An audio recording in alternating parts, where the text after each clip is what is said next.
All right, let's talk about finding some real speed.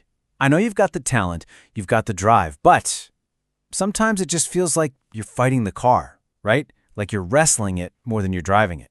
Well, in this explainer, we're going to break down the 5 keys that will completely transform how you think about the car and unlock that pace you know you're capable of.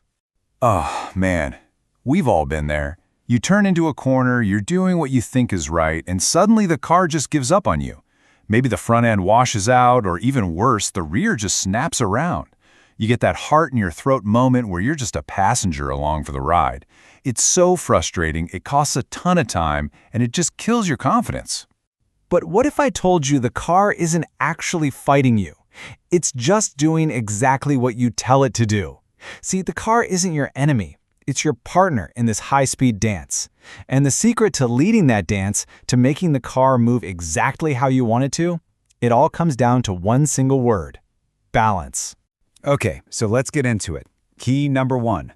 This is the absolute foundation for everything else.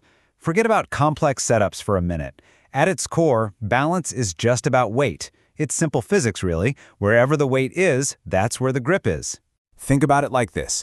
Every single thing you do in the cockpit, braking, accelerating, turning the wheel, that's just an instruction to move weight around the car.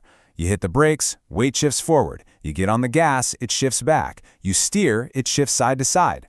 Your job as a driver is to become a master at managing that weight transfer. So, if managing weight is the goal, how do we actually do it? Well, that brings us right to our second key, your pedals. They are your primary tools. Mastering them is where the real magic happens, and it's honestly one of the biggest things that separates the good drivers from the truly great ones. And this right here, this is a fundamental mindset shift. Most drivers see the pedals as just on-off switches, you know? Brakes make you stop, throttle makes you go. Simple. But pros, they see them as precision instruments. For a pro, the brake pedal isn't just for slowing down. It is the most powerful tool you have for making the car turn. And the throttle isn't just for acceleration, it's for stabilizing the car's balance. And this is where we see the art of trail braking in action. You start with that hard, straight-line braking that shifts all the weight forward. Then, as you start to turn in, you smoothly, slowly begin to release that pressure. The really critical part is what the pros call the lower half. Using just a tiny bit of brake pressure, maybe 10% or even 5%, to keep those front tires loaded up and biting. That's how you fine-tune the car's rotation all the way to the apex before blending smoothly back onto the throttle. So, if the pedals are doing all this work to manage the balance, where does the steering wheel fit in? This is key number 3, and it's a big one. The steering wheel isn't what balances the car, it's the amplifier. It just gives the instruction. Here's the way to think about it. Your steering suggests the direction. You're telling the front tires, hey, I want to go this way. But it's your feet on the pedals that actually allow it to happen by managing the car's weight. You can crank the wheel all you want, but if you don't have the right balance, the car simply can't execute the command you're giving it. Now let this one really sink in for a second. When you combine a steering input with a brake input, you are dramatically multiplying the car's desire to rotate. You're giving the instruction with your hands, and then you're using the weight transfer from the brakes to amplify that instruction. You're making those front tires work so much more effectively. Okay, this all sounds great in theory, but, racing happens on the track, not on a slide. So how do you actually develop the feel for this? How do you build that muscle memory in your feet and your hands so it becomes second nature? Here are a few drills you can try. Next time you're on track, do a few laps where you never brake more than, say, 60%. Yeah, it'll force you to brake earlier, but it'll also force you to be smoother and really feel how the car rotates as you ease off the pedal. Or try this. Mid-corner, play with tiny inputs. What does 10% brake feel like versus 10% throttle? And seriously, don't be afraid to find a safe spot and intentionally spin the car with a small steering input and a gentle touch of the brakes. You need to learn what causes the rotation so you can learn how to control it.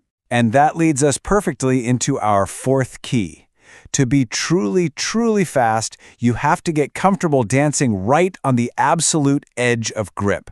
And that edge is almost always found in a state of oversteer. So let's just quickly define these. Understeer. That's when the front tires lose grip first. The car wants to just plow straight. It's safe, it's predictable, but it's slow. Oversteer is when the rear tires let go first. The car wants to spin. Now, it's definitely more difficult to control, but a car that is slightly rotating with all 4 tires working at their peak, that's a car on the limit, and that's where the real lap time is. This is a skill you have to actively learn, and it kind of goes against everything we're taught about normal driving. See, road cars are engineered to be safe, which means they are designed to understeer when you push them too hard. But a race car isn't a tool for safety, it's a tool for speed.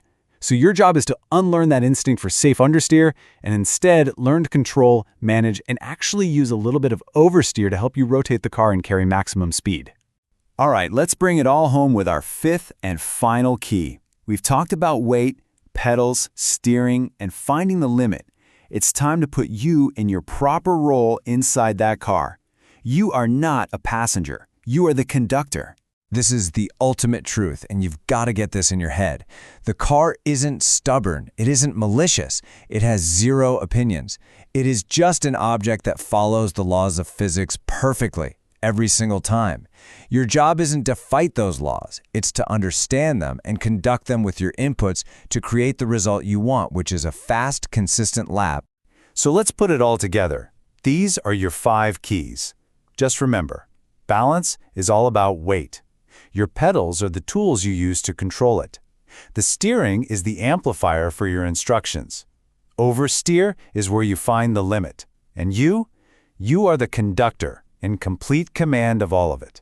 So I'm going to leave you with this question.